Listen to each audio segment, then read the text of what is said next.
Bonjour à tous, et bienvenue sur Chamical. Si vous êtes ici aujourd'hui, c'est probablement parce que vous avez déjà vécu cette situation étrange où votre adorable boule de poil préférée décide subitement de vous mordre ou de vous griffer. Pourquoi nos amis félins se comportent-ils ainsi? C'est la question à laquelle nous allons répondre dans cette vidéo. En tant qu'amoureux des chats et créateur de contenu dédié à la compréhension de ces fascinantes créatures, je suis là pour vous guider à travers les mystères du comportement de nos compagnons à quatre pattes. Mais d'abord, laissez-moi partager une petite anecdote personnelle. Il y a quelque temps, j'ai fait la rencontre d'un chaton espiègle qui avait une façon bien à lui de montrer son affection, par le biais de morsures douces et de griffures légères. Cette expérience m'a poussé à creuser davantage pour comprendre pourquoi nos chats agissent ainsi. Alors, si vous avez déjà été victime de ces petites morsures ou griffures, ou si vous voulez simplement en savoir plus sur le comportement félin, vous êtes au bon endroit. Commençons. Chapitre 1. Comprendre le comportement félin. Pour mieux comprendre pourquoi nos amis à quatre pattes adoptent parfois ces comportements, plongeons dans l'univers fascinant du comportement félin. Les chats sont des créatures extraordinaires, chacun avec sa personnalité unique. Pourtant, il y a des traits communs à tous les chats qui expliquent en grande partie leur comportement. Les félins sont des chasseurs par nature, et cette instinctive prédisposition à la chasse est profondément ancrée en eux depuis des milliers d'années. Cette nature prédatrice explique pourquoi nos chats ont parfois tendance à mordre ou à griffer. C'est leur façon de jouer et d'interagir, et parfois, ils peuvent simplement devenir un peu trop enthousiastes. Mais ce n'est pas la seule raison. La socialisation précoce joue également un rôle crucial dans le comportement des chats. Les chats qui ont été correctement socialisés dès leur plus jeune âge sont généralement plus doux et moins enclins à des comportements agressifs. Le chat est également un expert en communication, mais il s'exprime différemment de nous. Les morsures et les griffures sont souvent leur manière de communiquer. C'est un langage que nous, en tant qu'humains, devons apprendre à décoder. Dans les prochaines minutes, nous explorerons plus en détail les raisons pour lesquelles les chats mordent ou griffent, ainsi que les signaux d'avertissement qu'ils envoient. Restez avec nous pour découvrir comment réagir de manière appropriée lorsque votre chat décide de montrer ses dents ou ses griffes. Chapitre 2. Les raisons possibles.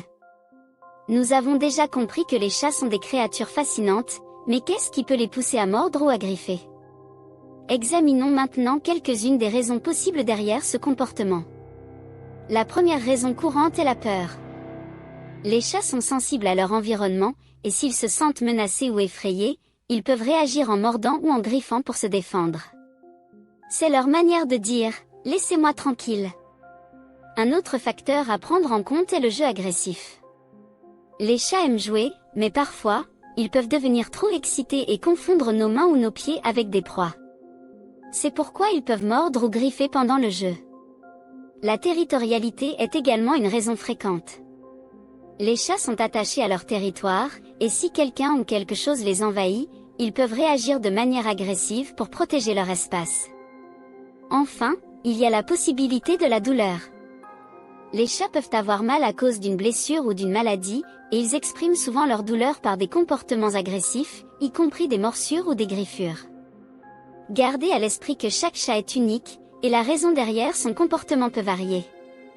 La clé est de comprendre les signaux que votre chat envoie et d'agir en conséquence. Chapitre 3. Signaux d'avertissement. Maintenant que nous avons exploré les raisons possibles derrière les morsures et les griffures de nos amis félins, il est crucial de reconnaître les signaux d'avertissement que les chats émettent avant de passer à l'agression. L'un des signes les plus courants est la queue hérissée. Si la queue de votre chat se hérisse comme un éventail, cela peut être un signe de stress ou d'agitation imminente. Un autre indicateur à surveiller est la position des oreilles. Si les oreilles de votre chat sont aplaties contre sa tête, c'est généralement un signe de mécontentement ou de colère. Le grognement ou le feulement sont des signaux évidents d'agressivité. Si votre chat émet ces sons, il est préférable de le laisser tranquille jusqu'à ce qu'il se calme. De plus, observez la pilosité de la queue et du dos. Si les poils de votre chat se dressent, cela peut signifier qu'il se sent menacé ou prêt à attaquer. Enfin, les mouvements corporels brusques ou agités peuvent indiquer que votre chat est sur le point de mordre ou de griffer. Comprendre ces signaux peut vous aider à anticiper le comportement de votre chat et à éviter les situations conflictuelles. La prochaine étape consistera à discuter de la manière de réagir de manière appropriée lorsque votre chat montre ces signaux d'avertissement. Chapitre 4. Comment réagir? Maintenant que nous avons exploré les raisons possibles derrière les morsures et les griffures de nos amis félins, il est temps de discuter de la manière de réagir de manière appropriée lorsque votre chat montre des signaux d'avertissement. Tout d'abord, si vous remarquez que votre chat est stressé ou agité, donnez-lui de l'espace. Évitez de le provoquer davantage en essayant de le caresser ou de le manipuler. Laissez-le se calmer de lui-même. Si votre chat mord ou griffe pendant le jeu, utilisez des jouets interactifs au lieu de vos mains ou de vos pieds. Les jouets pour chats, comme les baguettes à plumes ou les souris en peluche, peuvent les divertir tout en vous épargnant les morsures accidentelles. La socialisation positive est essentielle. Si vous avez un chaton, assurez-vous de le familiariser avec le contact humain dès son plus jeune âge. Cela réduit le risque de comportements agressifs plus tard. En cas de morsure ou de griffure, nettoyez soigneusement la plaie et consultez un professionnel de la santé si nécessaire. Les morsures de chat peuvent être infectieuses. N'oubliez pas que la patience et la compréhension sont essentielles. Le comportement des chats peut être complexe, mais en observant attentivement et en répondant adéquatement à leurs besoins, vous pouvez réduire les risques de morsure ou de griffure. En conclusion, nos amis félins peuvent parfois nous surprendre en nous mordant ou en nous griffant. Cependant, en comprenant les raisons possibles derrière ce comportement et en étant attentif aux signaux d'avertissement, vous pouvez cohabiter harmonieusement avec votre chat. N'oubliez pas que chaque chat est unique, et il est important de s'adapter à sa personnalité et à ses besoins. La communication douce et la socialisation précoce sont des clés pour éviter les comportements agressifs. Si vous avez trouvé cette vidéo informative et que vous souhaitez en savoir plus sur le comportement des chats, n'oubliez pas de vous abonner à notre chaîne, nom de votre chaîne, pour recevoir régulièrement des conseils utiles sur la vie avec nos amis à quatre pattes. N'hésitez pas à partager vos propres expériences dans les commentaires ci-dessous. Avez-vous déjà été mordu ou griffé par votre chat?